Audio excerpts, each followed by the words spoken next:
ilaano Donald Trump ku xujaysay marka hore inuu soo daayo dhaqaalaha ay ka hayso inta aan waxba la saxiixinin dhanka kalena Iiraan mas'uuliyiinteeda ugu sarreysa mid ka mid ah ayaa sheegay inay ciidamadoodu farta kaybka ku hayaan Israa'iilna ay duqeyn doonaan si ay Beirut ugu cadgooyaan dowladda dalka Qatar iyo Pakistan oo wada xaajoodka dhexdhexaadinaya ayay kabashtii ka dhamaatay qaybaha ugu dambeeya barnaamijkana waxaynu ugu tagi doonaa madaxweynaha Soomaaliland Cabdiraxmaan Cirro oo ku sugan Israa'iil isla mar ahaantaasna halkaas lagu soo dhaweeyay waa maxay dhowrka qodob ee Cabdiraxmaan Cirro biya kama dhibcaanka u ah aad waxa loogu mashquulsan yahay goobaha uu tagay iyo meelaha uu booqday laakiin waxaynu eegi doonaa arrinta weyn ee markaa Cirro maskaxdiisa ka dhex guuxaysa qodobadaas iyo kuwa kale ayaa daawadeen lagu soo foodla barnaamijkan tooska ayaadna ku daawan doontaan haddii Allah awoodda la yiraahdo ra'yigiina iyo fikradihiinana shaashada ayaynu ku soo qaban doonaa haddii alla yiraahdo madaxweynaha dalka Mareykanka Donald Trump aynu ku bilownay daawadaya ayaa soo dhigay qoraalkan bartiisa True Socialka kadib markii ciidamada Israa'iiliyiintu magaalada madaxda dalka Lebanon ee Beirut ay duqeeyeen taas oo heshiisku u ahaa in aysan duqeyn kale oo Beirut ka dhan aysan haba yaraatee dhicinin waxa uu sheegay in weerarkaas u dhacay inaysan ahayn maantana ayba ka duwan tahay maalmaha kale oo ay ahayd xilligii uu u iclaamiyay Donald Trump in markaas memorandum of understanding la saxiixan doono arrinta deal halkan sax ma ahan oo deal meeshan ma yaalo sida aynu daawadayaal la socono laakiin waa isfahan loogu gogol xaarayo in colaadda lagu soo afjaro oo bilow ah asagoo hadalkiisii Donald Trump sii wata ayaa waxa uu intaas ku daray Israa'iil inay xaq iyo xuquuq u leedahay inay wax allaale iyo wixii halisa oo markaas Hezbollah uga yimaada ay iska difaacdo hase yeeshee waxa uu yiri dhanka kale weerarka Hezbollah ay qaadeen ee droonka dhaawac iyo dhimasho iyo khasaaro badan ma uusan keenin sidaas awgeedna Israa'iil inay Beirut weerarto ma aysan ahayn oo wuxuu ka xun yahay weerarka Beirut lagu qaaday xilli Israa'iil lagu eedeynayo in ay markaa xagal daacinayso heshiiskan curdanka ah ee bilowga ah ee u dhaxeeya markaa Israa'iil Iiraan iyo waliba dowladda dalka Mareykanka haddaba Donald Trump ayaa waxa uu sheegay wada xaajoodkii inay wali ay socdaan saacadaha soo socdana duqeyntaas ay dib u dhigtay in yar laakiin saacadaha soo socda 2 ilaa 3 saacadoodna la saxiixi doono markaas memorandum of understanding halka iyadoo ay daawadayaal xaaladdu maraysa ayay dowladda dalka Iiraan 2 qodob oo muhiim ah ayay miiska soo saartay oo loo arko in ay markaas soo xagal daacinayaan wada xaajoodkan weerarka Israa'iil ay qaadayna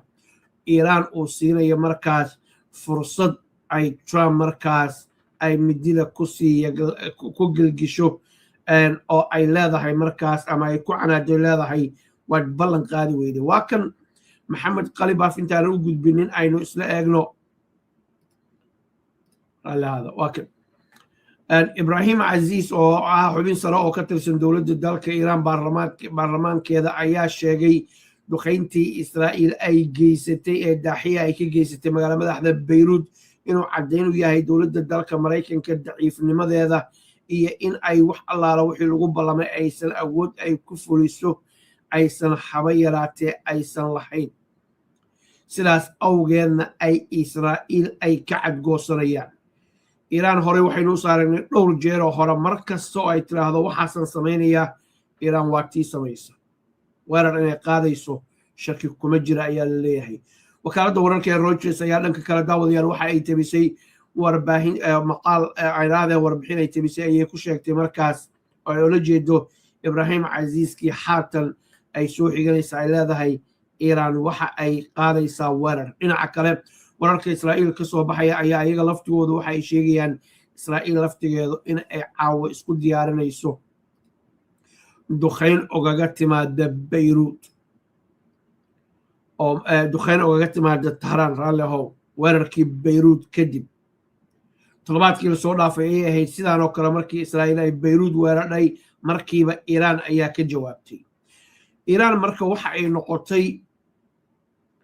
mid haatan iyadoo tijaabinaysa awoodeeda oo markii wixii lagu ballamayba la xagal daaciyo ama ay u aragtay Israa'iil inay ballankii ka baxday iiraan iyadoon cidna ka amar qaadan ayay duqayn iyo weerar bilaabaysaa haatan waxay ku hanjabayaan inay farta ku hayaan kaybka oo ay duqaynayaan israa'iil waatan u diyaar garowday oo markaas gantaaladaasoo hawada soo gala ay sugaysa si ay uga hortegi lahaydna ay ku dadaalayso marka halkan waxa ka dhacday arrin aad iyo aad arbaaxa kululku ah Donald Trump laba dhinac ayaanu ka eegaynaa waa marka koowaade waa markii afartanaad ee Donald Trump uu ballan qaado in heshiis ayaga Iiraan uu dhex marayo waxaa muuqata sida noo soo socota in arrintaasu ay qarka saaran tahay inay burburto saacadaha soo socdana Iiraan Qatar iyo Pakistan inay ku guulaysata ay adag tahay gaar ahaan Iiraan hadday weerar qaado weerarka Iiraan ay qaado waxa suurtagal laftigiisu in markaas mid Mareykanka laga wargeliyay uu yahay oo Iiraan ay rarka isaga rogayso oo weerarkaas ay qaado khasaaro fara badan uusan sababinin laakiin ay tusto dadkeeda Iiraan iyo Israa'iilba inay awood u leedahay inay weerarayso Xisbullahna aysan meel cidla ugaga teginin markaa kadibna Trump uu yiraahdo cidna weerar ma qaadi karto sida hadda qoraalka ku aragteenba laakiin Israa'iil Trump ma xakamayn karo sida muuqata Iiraanna ma xakamayn karo culayskii dhaqaalaha caalamkuna madaxa ayuu ka saaran yahay doorashadiina waa ku soo socotaa daraasadihii u dambeeyay la qaaday maalmihii la soo dhaafayna Donald Trump taageerayaashiisu maalinba maalinta ka dambaysa waa sii yaraanaya culaysadaas isbarkan ayuu doonayaa inuu mar un rarka iska rogo oo wax la saxiixo oo Trump waxaa leeyahay waa desperate weeyaan meel liidata ayay arrintu ka taagan tahay oo wuxuu doonaya inuu arrintaas soo gabagabeeyo si kastaba daawadayaal ha ahaatee weerarkaas Iiraan wixii ka dambeeya ma la saxiixi doonaa mise lama saxiixi doono arrintaas waxaa jawaabteeda ku haya warbixinta halkan ku qoran ee haatan aan kula wadaagayo haddaba dowladda dalka Iiraan ayaa dhanka kale ku xujaysay dowladda Mareykanka inta aan haba yaraatee aan la wada hadlinin oo aan waxba la saxiixinin horudhaca waa in 24 bilyan ah soo deysid Trump inuu lacagtan soo daayo Mareykanka oo wuxuu shalay Obama lacagtan Iiraan uu soo daayo wuxuu shalay Obama uu markaa ku eedeynayay asaguna uu sameeyo iyo inuu weerar soo qaado oo dagaalkii uu dib u bilowdo labadaas ayuu Donald Trump u dhaxeeyaa kal iyo mooye dhexdooda ayuu ku jiraa lacagta hadduu diro taariikhdu cafin mayso oo waxaa la leeyahay Iiraan ayaad balaayiin lacaga siisay Tel Avivna raalli arrintaas kama ahan oo Iiraan oo 24 bilyan la siiyey cunaqabataynta nashadaalkeedii laga qaaday oo dunida u beecgeyso balaayiin lacaga ayaa muddo kooban ku soo galaya Iiraan dadkii iyo dowladdii ayaa isku soo dhawaanaya dhaqaalaheeda ayaa dhismaya dowladdii ayaa waa Iiraan ayaa sii xoogsanaysa sidaas awgeed Trump iyo lobbyga Israa'iil waxaa la leeyahay inay is arki doonaan ayay u badan tahay oo awood aan la soo koobi karin kula gudaha Mareykanka waayahay taas waa mid oo Donald Trump inuu u bareerayo uma muuqata ayaa la leeyahay Joyce kale oo haystaana waxay tahay dagaalka inuu soo qaado dagaalkana hore ayaa loogu jabay dowladda dalka Iiraan waa lagu fashili waayay laba jeer ayaa lagu soo duulay sidaas awgeed mar kale Iiraan oo lagu soo duulo dhimasho dhaawac iyo burbur inay keento ma ahana inay dowladda lagu fashili kara lama aaminsana dhabaha kaliya kale u bannaan wuxuu yahay in uu boqolaal kun oo ciidan ah uu soo buux dhaafiyo markaas gudaha dalka Iiraan dagaal dheeraado lagu riiqdo dhimasho iyo dhaawac Mareykanka u keena trillions lacaga ay ku lunto isla mar ahaantaasna aan la xaqiijin karinin in dowladda Iiraan la fashili karo laakiin shaki kuma jiraayo khubaradu leedahay haddii gudaha Iiraan boqolaal kun oo ciidan la geeyo in ay ka soo dhawo inay suurtagal tahay Iiraan in la fashiliyo laakiin haddii hawada laga duqeeyo sidii hore u dhacday rajo lagama qabo marka Donald Trump qodobada hor yaala waa kuwaas desperate waxa uu yahay in uu markaas uu helo Iiraan in ay qalinka ku duubto arrintaas professor kacanka Robert Pape ayaa qoraalkan soo dhigay 2 saac ka hor bartiisa Twitterka waxa uu sheegay ballanqaadkii Donald Trump ee 24 saac gudaheeda in markaa deal lagu saxiixayo in inverted commas lagu saxiixayo waxa uu yiri markii afartanaad ayuu guul daraystay meeshii heshiis laga rabayna haatan colaadii ayaa cirka isku sii shareertay ayuu yiri bariga dhexe Israa'iil waxa ay duqeysay Beirut Iiraan maraakiib badda maraysay Hormuz maraysay iyaduna bar tilmaameedsatay oo aragtidiisu waxay tahay arrintii haatan tusbaxa go'ay inay tahay Trump meel uu wax ka qaban karaana haba yaraatee aysan jirinin marka laga soo tago labadii arrimood oo aan idinla wadaagnay. Netanyahu iyo Donald Trump ayaa laftigooda khilaaf uu soo kala dhexgalay mar kale kadib duqayntii Beirut ee saaka. isla mar ahaantaasna wariyaha caanka ee u shaqeeya Axo Barack Rafid oo khadka taleefanka kula hadlay Donald Trump ayuu u sheegay markaa Donald Trump in ay ka xun yahay wixii dhacay iyo weerarkii isla mar ahaantaasna Iran iyo Israa'iil ay markaas labaduba ay joojinayaan duqaynta taleefanka khadka taleefanka ayuu ugu waramayay Iranna wuxuu ka codsaday inaysan Iran weerar qaadanin argoosi ah. Iran ma ka yeeli doontaa mise kama yeeli doonto? Ibrahim Aziz waxa uu yiri waa weeraraynaa Israa'iilna haatan weerarkaas ayay ka war sugaysaa. waxaa noo socda madaxweyne Cabdiraxmaan Cirro iyo socdaalkiisa Israa'iil uu ku tegay goor dhow haddii Allah ugu dal yiraahdo, balse intaa ka hor waxaan rabaa inaan sidoo kale aan kula wadaago wariye kale oo u shaqeeya warbaahinta Fox News oo asaga laftigiisu Trump khadka taleefanka kula hadlay erayada islaafsadeen waa kana dhageyso. Iran will be signed in the next 2 to 3 hours. I asked him about the Israeli strikes earlier today against Hezbollah in the Lebanese capital of Beirut. He tells me he spoke on the phone with Israeli Prime Minister Benjamin Netanyahu, asking him, what the F are you doing? He told the Prime Minister not to conduct additional strikes against Hezbollah so that it doesn't affect this deal from moving forward. Now, the Israelis are bracing for the possibility of incoming Iranian ballistic missile fire, according to the IDF. And President Trump tells Fox News he will ask Iran not to respond with missile fire toward Israel, with this deal on the horizon expected to be signed tonight. All of this taking place amid the backdrop of these latest conversations to get this final agreement across the finish line. The president talked about the strikes in the middle of last week when he was وحاجات سيدا مقلسان دونالد ترامب إيران أيو لحظي أو كيري ورركاس حق قادننا إيران إني ترامب لقيسيني سؤمم وقتو دولة دالك خضر إيا باكستان أيا لنك كالسان هوري وشيغي بكبشتي كلاماتي اسكونا دي سيدي مركز أي أرنتان عاو أغامر على الحيين أو أضيقو سند قولي سيدي تلاد ويا أيا ليا دونالد ترامب مركا وحال ربائن لإسكو أديو سند قولي iyo markaas saxiixa oo si Trump loo gado oo loo qurxiyo oo loo yiraahdo happy birthday heshiis labadeedna waa keentay oo headline-ka warkaas uu qabsado. Iran waxa ay ogtahay dhinaca kale fursadaas oo ay siiso Donald Trump waxdana oo ayaga ugu jira ma jirto iyadoo lacagtii la soo deyn. Iran waxay rabtaa wax tangible ah oo la taaban karo ayay Iran rabtaa. ballanqaad iyo wax warqado lagu qorto Iran ma rabto iyo markaas electronically in wax loo kala saxiixdo iyadoo la kala fog yahay wiiga dambana markaa loo wanqalo. taasi Trump mid u hiilinaysa ama galab siinaysa inay tahay Iran u aragtaa sidaa awgeedna Iran ma ogola in ay haatan saxiixdo. waa mar kale ee wajigabax iyo dharbaaxa kula Donald Trump uu ka wajahayay Iran. saacadaha soo socda arrintan haddii la saxiixi waayo oo isniinta arrintan ay u dhacdo Iranna weerar ay Israa'iil ay ku bilowdo waxaa muuqata in dib la isugu noqonayo Donald Trumpna uu ku khasbanaanayo markaa inuu lacagta soo daayo.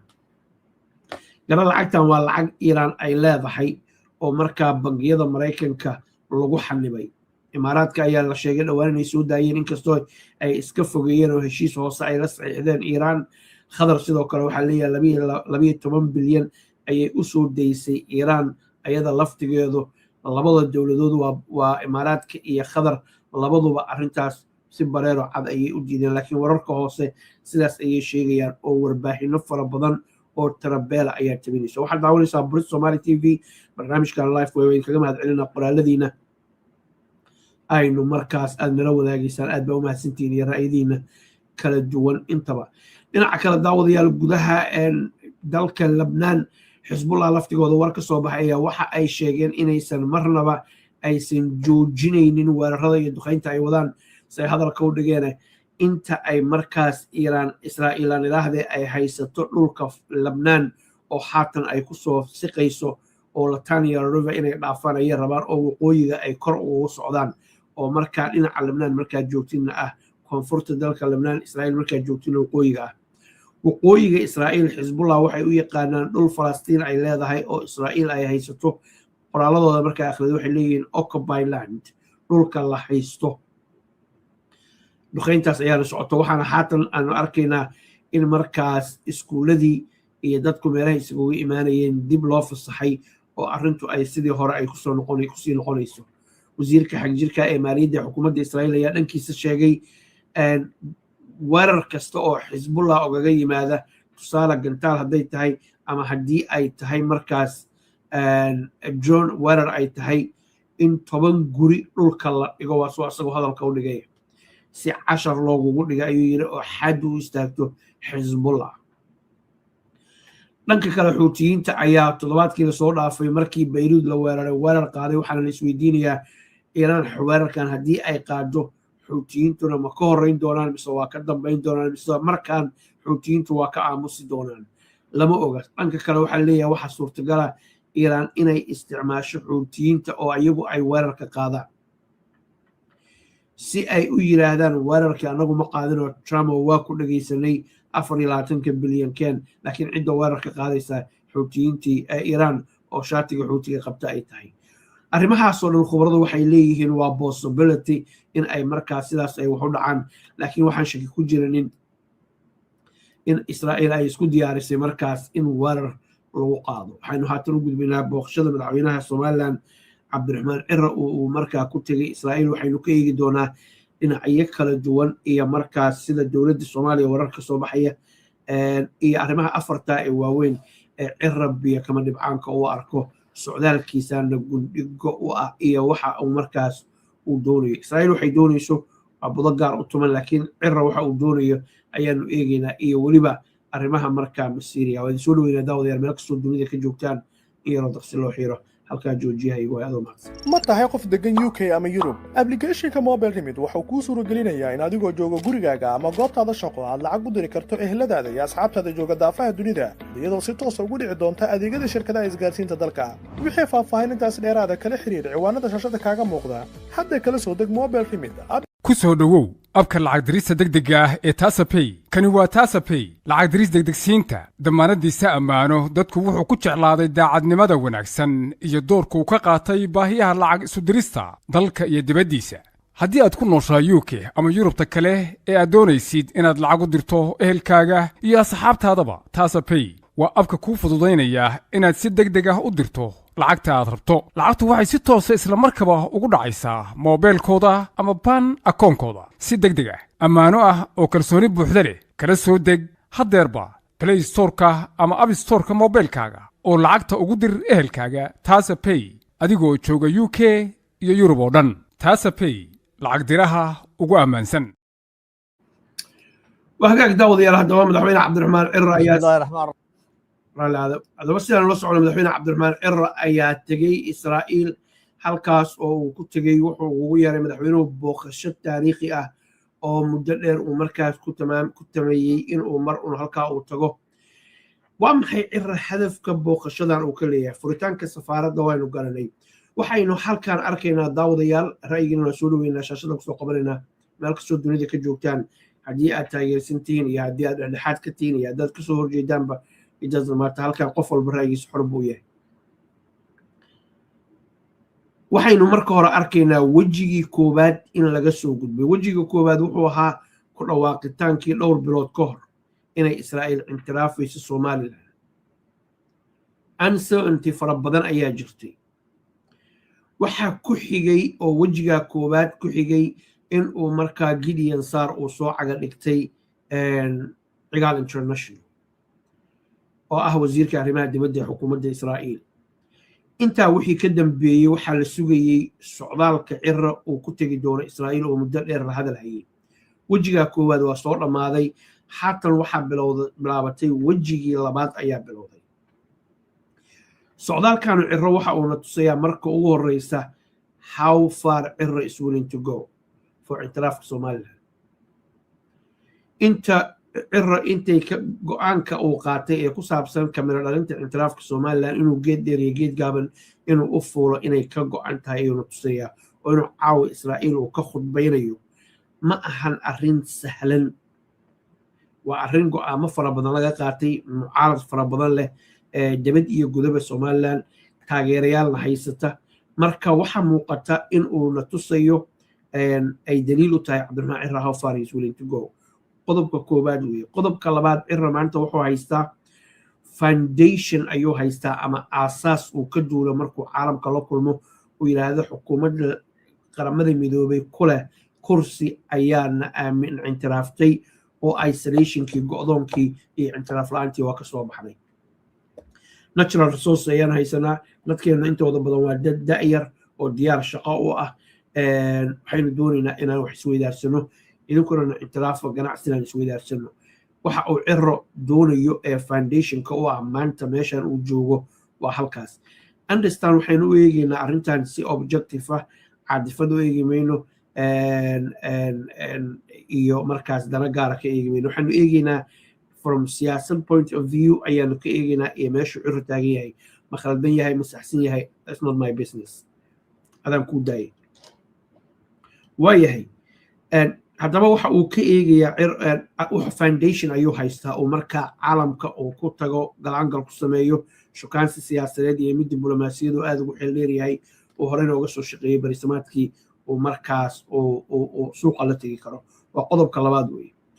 qodobka saddexaad Cabdiraxmaan Cirre waxaa jirta laba arrimood oo waaweyn oo arrintan uu u arkay inay gundhigu noqon karto waa marka koowaad ee gidaarka ku go'an ictiraafka Somaliland ee African Unionka inuu jabiyo ayuu rabaa asaga oo haatan ka shidaal qaadanaya ictiraafkan Israa'iil ay siisay oo African Unionka inuu dowlad ka helo oo gidaarkaas Afrika uu markaas uu jabo hadda Israa'iil ayaa bilowday gidaarkaas uu jabo dan mustaqbalka dhowna wadamada Carabeed ay kusoo biiraan oo la leeyahay imaaraadku wabi kan ugu horeeya laakiin imaaraadku daaha dabadiisa hawsha uu ka wado Cirre ay saaxiib yihiin ama Somaliland saaxiib yihiin uu markaa daaha dabadiisa wax kala wado oo laakiin wadamo kale iska soo horumarinaya ayaan warar ku helaynaa marka African Unionka in albaabkaas uu jabiyo ayuu Cirre doonayaa dowladda ugu dhow waa dowladda dalka Ethiopia weeye laakiin Ethiopia haddana waxay noqotay mid Cirre ilaa iyo haatan uusan ku guuleysanin in ay ku dhawaaqdo ayadoo agtaro fara badan ay arrintan luku leeyihiin waxaa luku leh Shiinaha oo maalgashi badan ku samaystay dalka Ethiopia Turkiga ayaa ka mid ah Sacuudiga ayaa ka mid ah wadamada markaas hortaagan Masar ayadoo waanu garan karnaa iyo Ethiopia wax ka dhaxeeya marabna inaan ku fogaano marka gidaarkaas Cabdiraxmaan Cirre Israa'iil waxyaalaha uu weydiisanayay aan afka laga sheeginin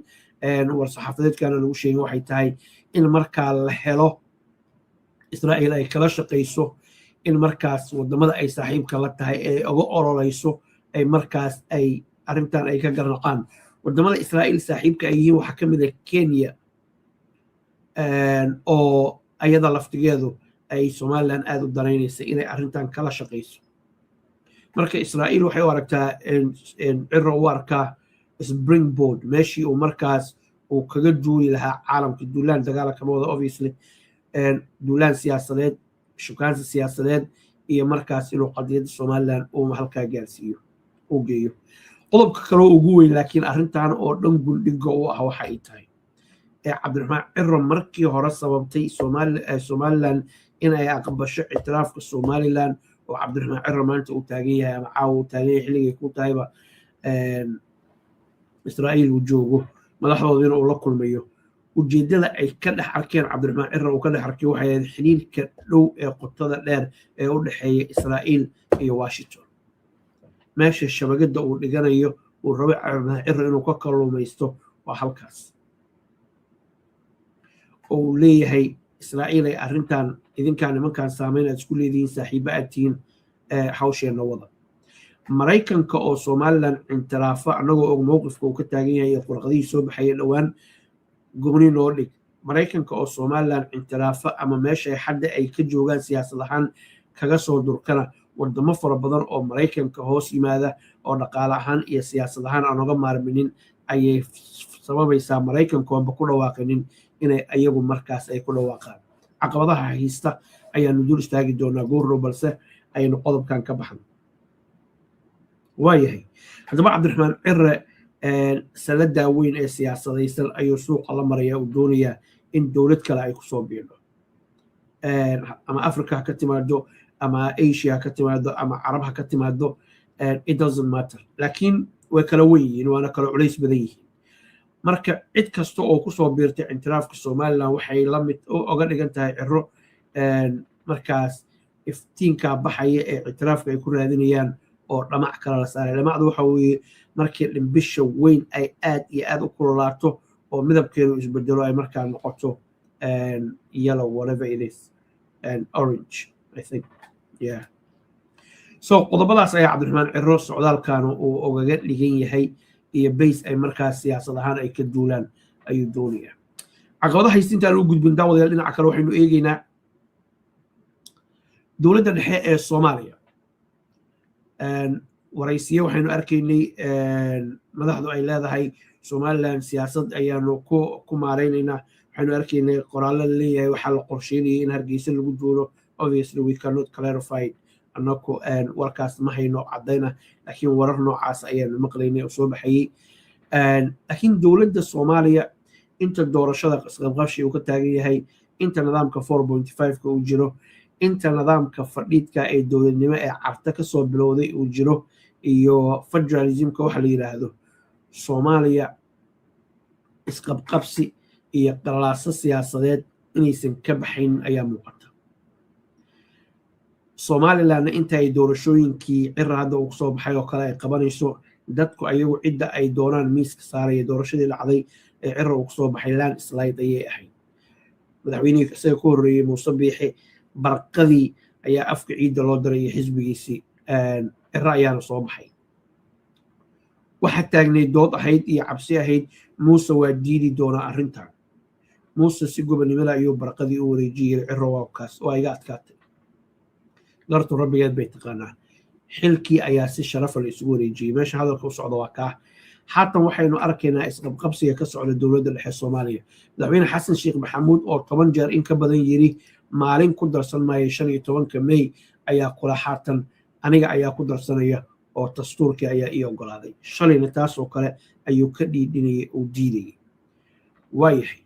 ka soo tag waxa soo dhan dowladda dhexe Soomaaliya laba qabiil ayaa maamulkeeda haysta this is fact idan ku xumeynayna ma jirto daarood iyo hawiye waxay rabaan inay labada kursi u sareeyo ay isku dhiidhiibaan inta kalena hambadooda ay siiyaan nidaam fadhiida oo aan shaqaynaynin weeyaan laakiin nimanka siyaasadda ku jira nidaamkaas waa ku qanacsan yihiin because ayaga dantooda ka arka Soomaali dantooda kama arkaan marka inta carta laga tagayo oo nidaamka 4.5 ka ee aan raaxday federalismka ee kansarka ah ee ummadan Soomaaliyeed lagu ragaadiyay ee lagu doonayay in lagu wiiqo anigoon lahayn wax walba xamar laga soo doonto oo aaminsan in xukunka la dedejiyo haddana nidaamkaas dhibaato waxaan ahayn oo Soomaali u horseeday ma jirto aad ayaan ula socdaa madaxweynayaal kala duwan oo maamul goboleedka Puntland in ay koolkoolinayaan oo ay aad iyo aad u jecel yihiin laakiin Puntland Soomaaliya ayaa ka weyn waana qayb weyn oo laga maarminin laakiin danta guud federalismka inaysan ku jirin cid walba way ogtahay cidda ayaga markaa doonaysa inay ku macaysto mooyaane oo hadda Puntland ay muuqato inay iyadu doonayso wax kastoo dhaca ina nidaamkaas aan laga tanaasulanin dowladda Puntland ay qabto waxa ay tahay dhinaca kale wixii dhacay dagaaladii sokeeye kadib kalsoonidii waa burburtay inta kalsooni la dhisayo Soomaaliya iska aaminayso cadaalad iyo sinaan la helayo anagu nidaamkan 4.5 nidaamkan federalismka ayaa ku qanacsanahay waa dood meesheeda taala ma qabataa iyo ma qabato waa mid markaa dadku ay ku kala qaybsan yihiin si kastaba ha ahaato daawadayaal dowladda federaalka hawiye iyo daarood inay isku xishoodaan xilligoodii baa la soo gaaray oo nidaamkan fadhiidka cawda loo jaro oo cid walba ay iyadu markaas iska dhex ragtay madaxweynaha oo qoysas kala duwan ay qabtaan madaxnimada oo aysan maalin walba daarood iyo hawiye loo keenin waana sababta 4.5 ka mar raba la rabin inaan loogaga tanaasulin maxaa yeelay labadaas qoys ayaa ku caamaalaya caqabadaha madaxweyne Cabdiraxmaan Ciro hortaagan ee ku saabsan arrimaha jabinta gidaarka weyn ee African Unionka waxaa jira co-tenant waxa la yiraahdo African Unionku ay ku dhisan yihiin inkastoo aysan baasaboor midaysan lahayn lacag midaysan lahayn nidaam midaysan aysan lahayn laakiin dictatorada africa ka taliya marnaba ma doonayaan in ay markaa nidaamkaas ay xuduudiyadii colonialka uu dhigay inay markaas ay farageliyaan oo ayaga dhexdooda inay ka tolmayso ayay isku arkaan waa idiin mahadcelinayaa ra'yigiina daawadayaal waan soo dhaweynayaa nidaamkaas inuu burburo ma rabaan oo ayaga ayay dhexdooda ka tolmaysaa sababtaas awgeed ayayna u hortaagan waana caqabadaha ugu waaweyn African Union ka haysta Somaliland African Unionka caqabadaha ka haysta waxaa jira oo kala wadamo kale oo ayaga laftigooda arrintan gundhigu ah number 1 waxaan ka ah Turkiga oo arrintan aad iyo aad uga soo horjeeda dowladda Soomaaliya aad ula jira boqolkiiba boqol taageero fiican ka haysta madaxda dowladda Soomaaliya in badan oo shacabka kamid ah Turkiga ay markaas ay taageero u hayso wixii dhacay 2011 xilligii masiibada Soomaaliya ay ku habsatay iyo gaajada arrintaas masiibada iyo gaajada ikhtiyaarta sharafta iyo karaamada leh ma waxay ahayd mid laga shaqeeyay mise waxay ahayd mid dabiici ah waxaan kugu dhiirigelin lahaa qoraalada laga sameeyay ee xasaasiga inaad akhridid 250 kun oo qof oo Soomaaliya ayaa gaajadaas ku dhimatay laakiin ma waxay ahayd mid dabiici ah mise mid kale ay hubina akhridaan qoraalada laga qoray ee xasaasiga dabadeedna wax badan baa ku iftiimaya mawduuceena ma qusayso back to the topic Turkiga iyo doorka dowladda Soomaaliya ay ka leeyihiin labo dowladda dalka Shiinaha oo ayada laftigeedu Taiwan ka dhex ragtay arrintan saddex iyo waliba dowladda dalka boqortooyada Sacuudiga oo aaminsan Israa'iil inay saldhig ku yeelato Somaliland inay u aragto markaa dhibaato inay iyada ugu jirto iyo arrimaha badda cas wadamadaas iyo waliba dowladda dalka Djibouti oo dhaqaale ahaan saameyn weyn ay ku yeelanayso Somaliland oo dekedan Berbera oo kaliya maahan haddii dekada kale Somaliland loo dhiso dhaqaalaha dekadaha ka soo gala Djibouti gaar ahaan Ethiopia ka soo gala arrintaas saameyn ayay ku yeelanaysaa xatin Djibouti waa hub weeyaan logistiga dhan uu ku soo hoydo wadan yar deganaansho iyo xasilooni iyo kala dambeyn ay ka jirto isla mar ahaantaasna dhaqaalo badan ka sameeya kargooyadan iyo arrimaha isdaba socda marka arrintaas saameyn ayay ku yeelanaysaa Djibouti ku yeelanaysaa marka wadamada isbiirsaday laftigooda ayaa caqabad ku ah ilaa xagee ayay cirro la gaari doontaa arrintan marka aan dhinac walba ka eegno cirro wuxuu diyaar u yahay hadduuba Tel Aviv ka khudbaynayo hadduuba Israa'iil ka khudbaynayo ilaa tabciid inuu eriyado wixii madaxweynayaashii hore asaga ka horreeyay Somaliland ama ay ka gaabiyeen ama ay u suurtageli weyday ama waqtigu uu u diidayna isagu inuu noqdo ninkii Somaliland meeshaas ka soo qaaday halkaa dhigay marka marna waa personal marna waa dan guud ayuu u arkaa oo markaa uu doonayo inuu ka mira dhaliyo labadaas oo isbiirsaday ee ictiraafkan bilowga safaaradan la furay cirro waxaynu oran karnaa with honesty batariga ayaa u jaajgaraysan inuu soo jeensanayana uma muuqato waayahan waxaad daawanayseen Brit Somali TV ra'yigiina saliimkaana la wadaagteen waa idin mahadcelinaa kulligii qoraaladiina Soomaaliya aan qaban karaynin laakiin inta aynu soo qabanay iyo inta kaleba inaanu kusoo qabanay ahayd laakiin fadlan soo kooba si aynu shaashada u soo saarno qaybaha dambe hadday ii suurta gashana waxaanu akhrin doonaa magacyadiina dadka barnaamijka nagala qayb qaatay waa idin soo dhaweynaa daawadayaal meel kastoo dunida ka joogtaan waxaad daawanaysaan Brit Somali TV adeegga maamuus ee shirkadda Hormuud waa xirmooyin adiga kuu gaar ah oo ka kooban internet kaliya ku hadal kaliya ama internet iyo ku hadal wada jira naftaada ku maamuus xirmooyinka adeegga maamuus oo kaga shubo وهاك داود يال أبي هذا وما سنتين داوشين وحنج على الأول قفنا مقعود حسين عبد الداهر سولو آذن حسن سولو حلب بوتيك سولو ملك سولو أبن كوما هذا عبد الرحمن سولو شرفي كرامين لو هاي داوشين إيه وقتينا إيه رأينا السليم كأن لو ذاكتين يعرفتين كلا الدول واحد اللي ذينا لو ذاكتين سيلو كلا ماشي برنامج كذا وانيسان كلا صعطان oo aynu idin ka codsanay si aynu u ogaano meelaha kala duwan ee Brit Somali TV dadka daawanaya ay joogaan markastoo barnaamij live aan soo deynana insha Allah taala saas ayaynu yeeli doonaa aadan xasan soo dhawow M7KN soo dhawow Cabdiraxmaan soo dhawow adiga horaan ku tusay marka meelaha joogtaan la wadaaga xasan soo dhawow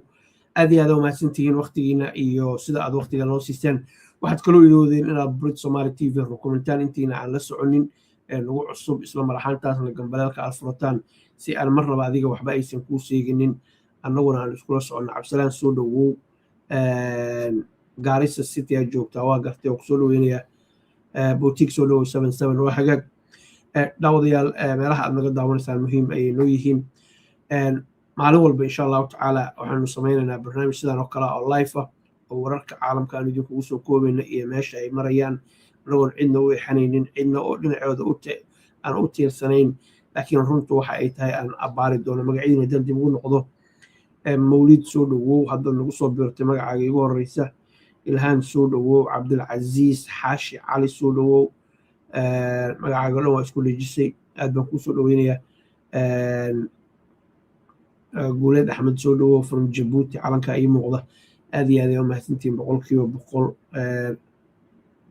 hargeysa somaliland ayaad joogtaa xasan soo dhawow axmed maxamed xasan soo dhawow aad baan idin salaama kulligiin calaykum salaam waraxmatullahi wabarakaatu waa kusoo dhaweynaya saaxiib wejigaagiina waa kaa caalamka o dhan ayaa ku jeeda ninka la yihahda axmed maxamed xasan 7617 la yidhaahdo waa kusoo dhaweynaya khiyaarta jaamac soo dhawow adiguna yaasiin yaxye soo dhawow idhaahda yaxye ibraahim soo dhawow sharafii karaama inoo tahay mawlid waa kusoo dhaweynaya ustaad adigu muddo dheer baa nala joogta sharafii karaama inoo tahay marka maalin walba fiid walba insha allahu tacaala ama subaxii aroorta hore barnaamij toosina idiin soo dayno wararka caalamka idiin soo dayno isla mar ahaantaasna aynu toos idinkaga dhigna si markaas aad caalamka aynu wararkii u dambeeya idinla socodsiino cidaan u hiilinayna iyo cidaan la jirno iyo cidaan dan gaara ka leenahay ma jirto wararka jirta ayaan idiin soo gudbinaynaa maxamed suufi hargeysa somaliland soo dhawow cabdisalaan hore waa kuu soo dhaweeyey cami boutique hargeysa waa kusoo dhaweeyey amin soo dhawow aad iyo aad aa umahadsantihiin daawadayaal mar kale aan ku dhiirigeliyo 700 hadda 800 hadda daawanaysa in aad markaas subscribe Brit Somali TV saartaan si aynu 800 kun u gaarno oo aad markaas safarkeenaas dheer aad qayb uga noqotaan 7 iyo 8 iyo milyanka iyo 900 waa nagu yar yihiin marka waa kaas Saddam cali soo dhawow ibraahim xasan soo dhawow muuse jaamac soo dhawow kanada joogtaa muuse jaamac waa kusoo dhaweynaya aad baa umahadsan tahay cabdi aadan calaykum salaam waraxmatullahi wabarakaatu waa kusoo dhaweynaya cabdi xasan waa kusoo dhaweeya adiga 90999 wata mararka qaarkood dadku waxayna weydiiyaan barnaamijku ma live baa see ku ogaanaynaa dabcan waad arkaysaan inuu live yahay magacyadiina akhrinaynaa qaybta dambe cabdiraxmaan cabdi xasan waa kusoo dhaweynaya xasan xuseen soo dhawow y3e8y anuna waxaas waxay taagan yihiin waa kusoo dhaweynaya aad iyo aad umahadsan tahay xasan yuusuf soo dhawow waxaad joogtaa kenya aad baan idiin salaamay وعليكم السلام ورحمة الله وبركاته شريف إبراهيم سودو I think شريف إبراهيم والله there you have it وهذا داوديال برشة وسودو أظن هذا ما تنتهي بقول خيار أنت سينجعلنا سوق بالجبيو أنتين بريت سومالي تي في سبسكرايب وهي 1 إيسو قرص أوارقنا وعليكم السلام ورحمة الله وبركاته عبد العزيز سودو جيجا أي جوكتا كونفور سومالي قلبت أدبن كو سودوين يا فرح عرو soo dhawow adiguna sidoo kale muuse hore kuu soo dhaweeyey waa hagaag cabdishakuur cumar soo dhawow cami adna aad baan kuu soo dhaweynaya sharafi kalama inoo tahay waqtigiina qaaliga nisteen ismaaciil maxamed waa kusoo dhaweynayaa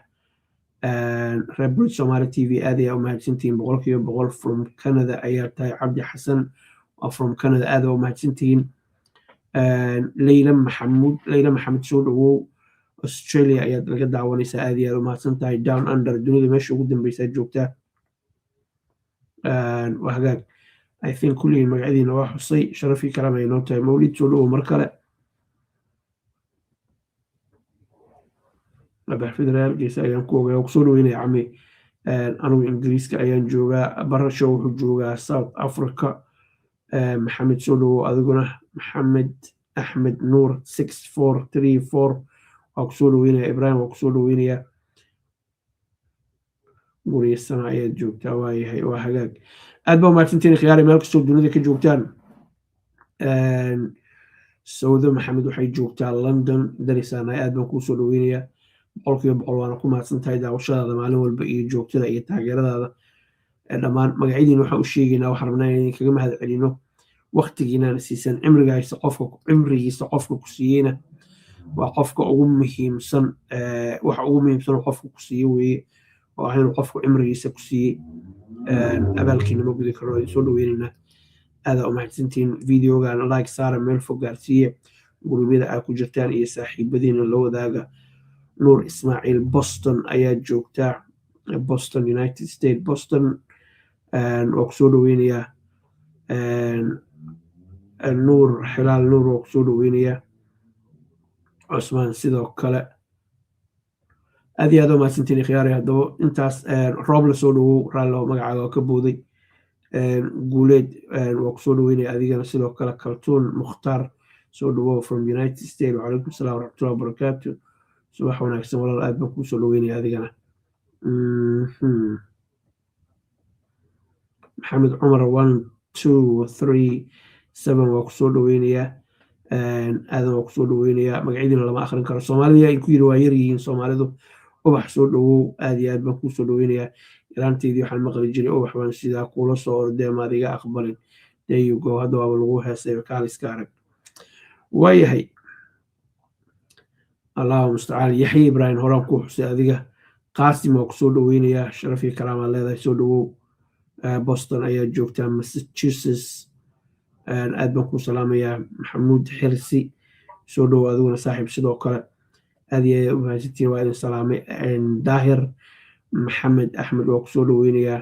maxamuud ismaaciil soo dhawow waa dhawa zaynab soo dhawow 0213 aad iyo aad u mahadsantiin khiyaaray intaas ka badan maqaayada ma aqrin karo waa ku xiiqnay laakiin fadlan markale ku xasuusiya ka qayb qaado socdaalka iyo safarka brit somali tv taariikh ayaa qormaysa inaad meel fog aynu gaarsiina ayaanu doonaynaa qaasim ustaad waa kusoo dhaweynaya wejigaagana waa kaasa ninkaa taaga xiran oo xaragoonaya ayaa tahay kaale iska arag waayahay ubax waa mahadsan tahay taageeradan oo kaaga mahad celinaya sida oo kale cali soo dhawow waayahay aada mahadsantiin khiyaaray intaan kanoo kale dib ugu kulmi doono waa mahadsantiin fiid wanaagsan ayaan idin leenahay videoga meel fog gaarsiiya waqti waa idin wacnaada asalaamu calaykum waraxmatullaahi wabarakaatu